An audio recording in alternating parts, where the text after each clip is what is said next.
Assalamualaikum Farah. Dengar tak bunyi orang batuk-batuk tu? Dekat sini memang ramai orang batuk. Hotel paling dekat tabung haji agak-agak dalam 600 meter.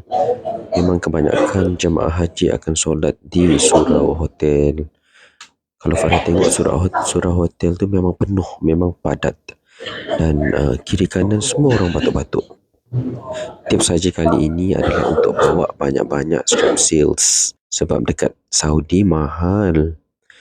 Dan juga bawalah sekali ubat batuk liquid dan ada juga dalam bentuk pil.